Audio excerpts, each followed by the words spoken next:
Selamat pagi, sahabat Petra yang terkasih di dalam Kristus. Sudahkah Anda mengasihi orang lain pada hari ini?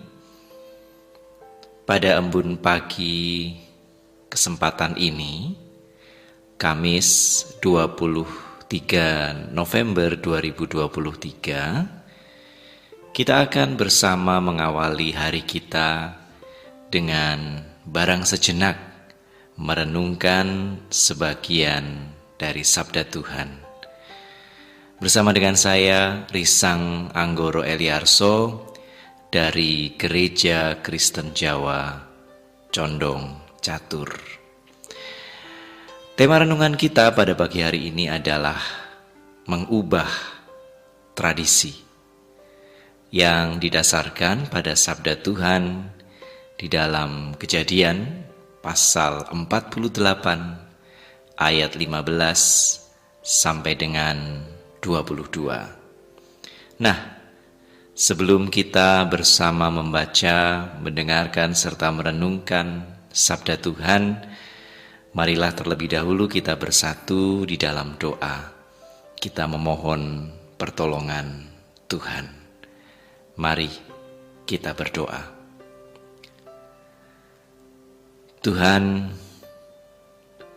sejenak lagi kami bersama hendak membaca, mendengarkan, serta merenungkan sebagian dari sabda-Mu.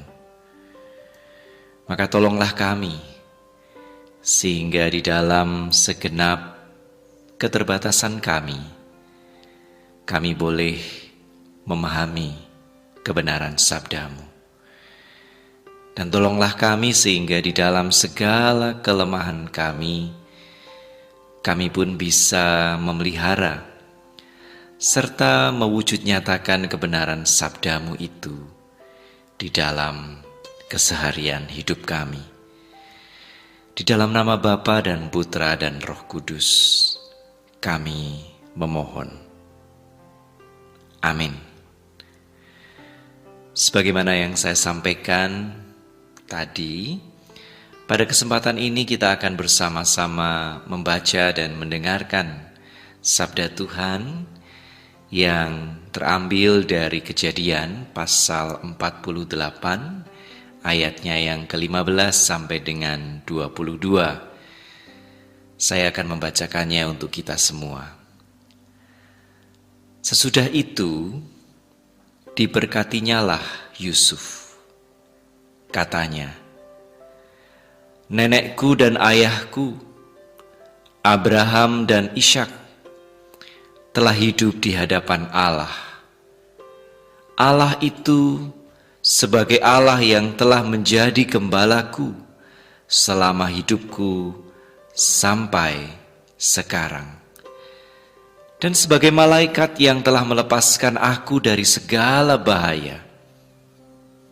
Dialah kiranya yang memberkati orang-orang muda ini, sehingga namaku serta nama nenek dan bapakku Abraham dan Ishak termasyhur oleh karena mereka, dan sehingga mereka bertambah-tambah menjadi jumlah yang besar di bumi. Ketika Yusuf melihat bahwa ayahnya meletakkan tangan kanannya di atas kepala Efraim, hal itu dipandangnya tidak baik. Lalu dipegangnya tangan ayahnya untuk memindahkannya dari atas kepala Efraim ke atas kepala Manasye. Katanya kepada ayahnya, "Janganlah demikian, ayahku. Sebab inilah yang sulung. Letakkanlah tangan kananmu ke atas kepalanya." Tetapi ayahnya menolak. Katanya, "Aku tahu, anakku. Aku tahu. Ia juga akan menjadi suatu bangsa, dan ia juga akan menjadi besar kuasanya. Walaupun begitu, adiknya akan lebih besar kuasanya daripadanya. Dan keturunan adiknya itu akan menjadi sejumlah besar bangsa-bangsa. Lalu diberkatinya lah mereka pada waktu itu. Katanya, demikianlah orang Israel akan memberkati demikian. Kira engkau seperti Efraim dan seperti Manasye. Demikianlah didahulukannya Efraim daripada Manasye. Kemudian berkatalah Israel kepada Yusuf, tidak lama lagi aku akan mati, tetapi Allah akan menyertai kamu dan membawa kamu kembali ke negeri nenek moyangmu. Dan sekarang aku memberikan kepadamu sebagai kelebihanmu daripada saudara-saudaramu suatu punggung gunung yang kurebut dengan pedang dan panahku dari tangan orang Amori. Demikianlah sabda Tuhan. Diberkatilah saudari, saudara dan saya yang bersedia memelihara kebenaran sabda Tuhan di dalam keseharian hidup kita. Haleluya. Sahabat Petra yang terkasih, dalam perikop Kejadian 48 ayat 15 sampai 22 yang baru saja kita baca dan dengarkan bersama, dikisahkan Yakub yang telah lanjut usia tengah memberkati cucu-cucunya, kedua anak dari Yusuf, yakni Manasye dan Efraim. Namun, bertentangan dengan tradisi yang ada pada waktu itu, Yakub justru meletakkan tangan kanannya di atas kepala Efraim, si bungsu, dan tangan kirinya di atas kepala Manasye, si sulung. Sehingga di ayat 14 dikisahkan bahwa tangan Yakub harus bersilang ketika ia memberikan berkat. Melihat sikap Yakub yang bertentangan dengan tradisi tersebut, Yusuf pun menegur ayahnya. Janganlah demikian ayahku, sebab inilah yang sulung.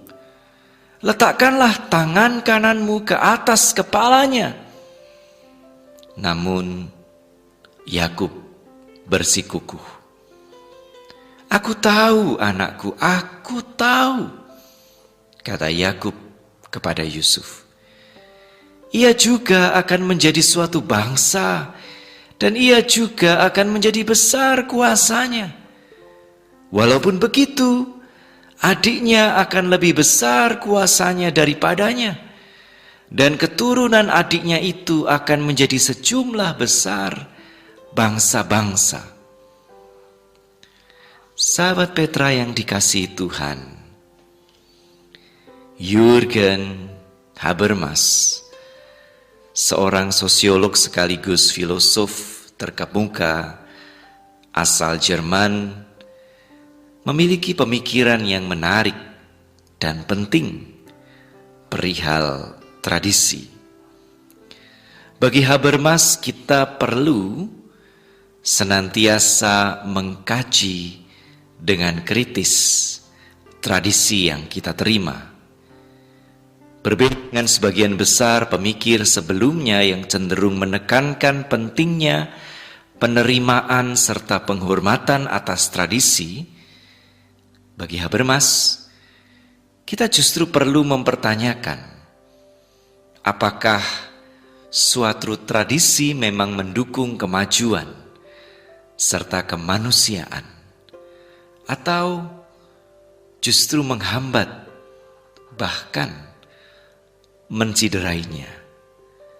Bagi Habermas ada bahaya ketika kita hanya menerima dan menghormati tradisi, lantas menempatkannya sebagai otoritas yang tidak dapat dipertanyakan Tradisi yang demikian justru dapat menghambat pertumbuhan serta perkembangan individu, komunitas, dan masyarakat.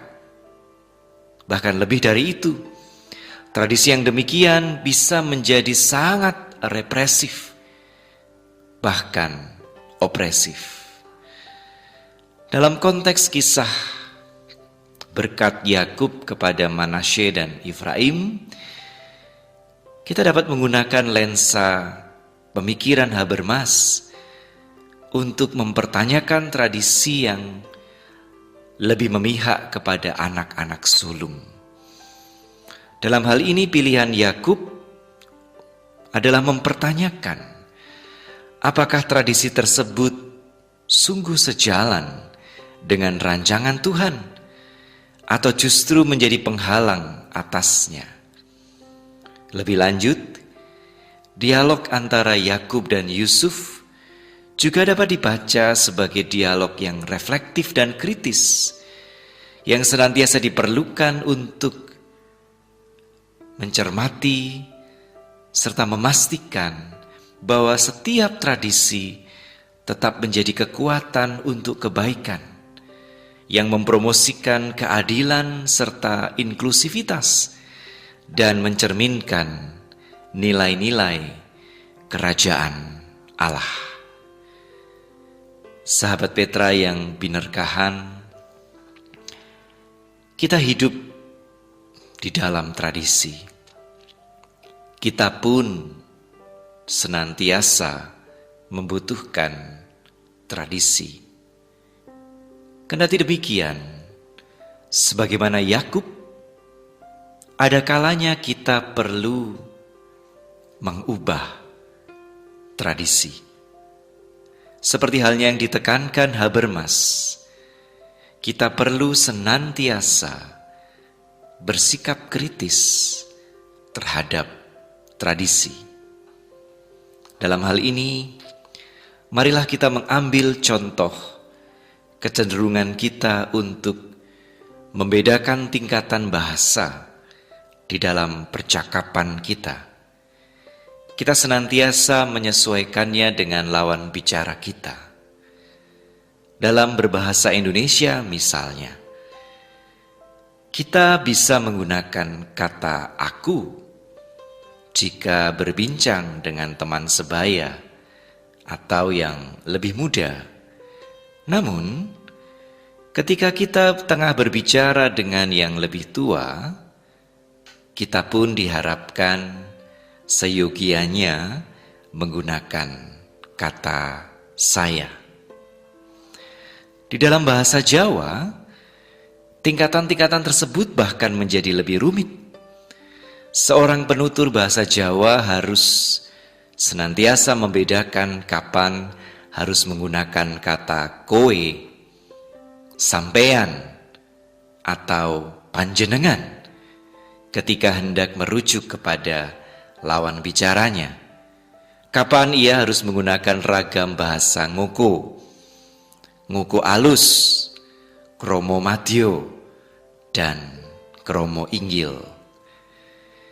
Di satu sisi, kecenderungan tersebut adalah bagian dari tradisi yang baik, yang menekankan sekali pentingnya sopan santun atau unggah-ungguh.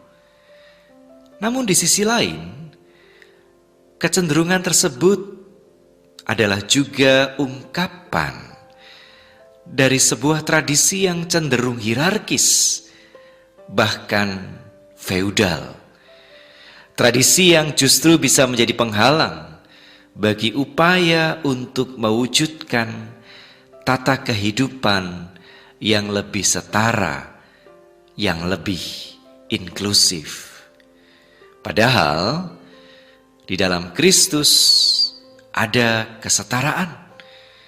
Di dalam Kristus ada inklusivitas yang merengkuh dan merangkul segenap perbedaan.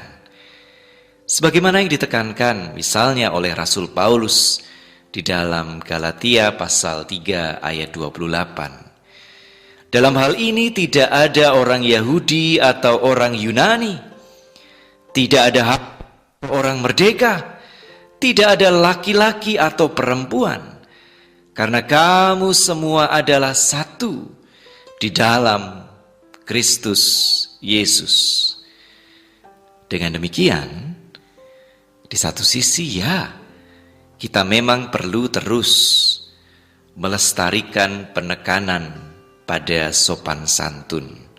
Kita perlu terus memperhatikan unggah-ungguh.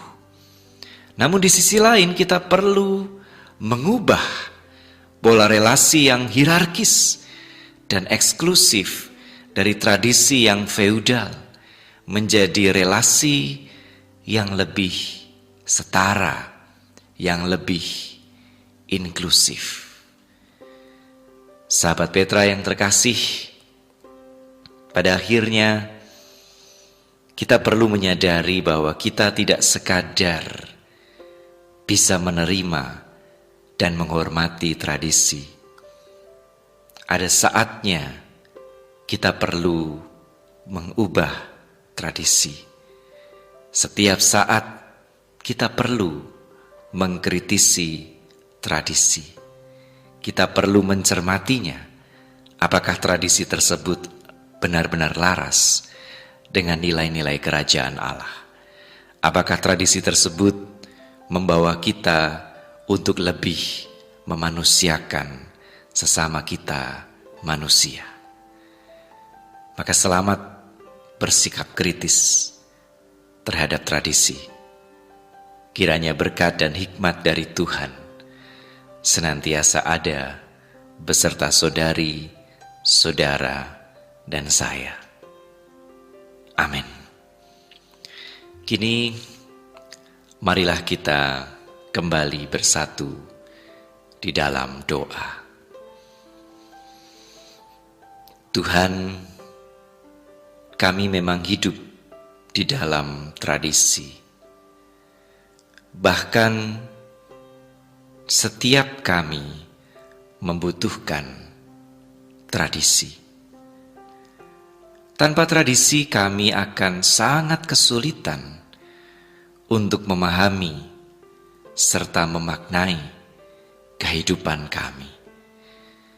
Karena itu pada saat ini kami bersyukur kepadamu atas tradisi yang boleh kami warisi serta kami hidupi. Kendati demikian, pada hari ini kami boleh belajar bahwa tradisi ada tidak hanya untuk diterima dan dihormati. Tradisi perlu juga senantiasa dikritisi. Tradisi bahkan perlu diubah sehingga menjadi semakin selaras dengan nilai-nilai kerajaan. Oleh sebab itu, tolonglah kami, ya Tuhan. Berilah kami hikmat, agar kami bisa memiliki sikap kritis terhadap tradisi. Agar kami bisa menghidupi sekaligus terus memperbaharui tradisi yang ada. Agar tradisi itu menjadi semakin selaras dengan kehendak dan rancangan-Mu. Di dalam nama Bapa dan Putra dan Roh Kudus, kami memohon. Amin. Demikianlah sahabat Petra yang terkasih di dalam Kristus, embun pagi hari ini, Kamis 23 November 2023. Kiranya saudari-saudara dan saya tidak hanya berhenti menjadi pendengar dan perenung sabda Tuhan, tetapi marilah kita juga senantiasa bersedia serta dimampukan oleh Tuhan menjadi pelaku-pelaku kebenaran sabda Tuhan di dalam keseharian hidup kita. Saya Risang Anggoro Eliarso dari Gereja Kristen Jawa Condong Catur mohon diri. Selamat mengasihi sesama manusia di hari ini. Kiranya rahmat Tuhan kita Yesus Kristus, cinta kasih Allah, dan persekutuan Roh Kudus senantiasa beserta kita dan orang-orang yang kita kasihi. Sampai jumpa di lain kesempatan.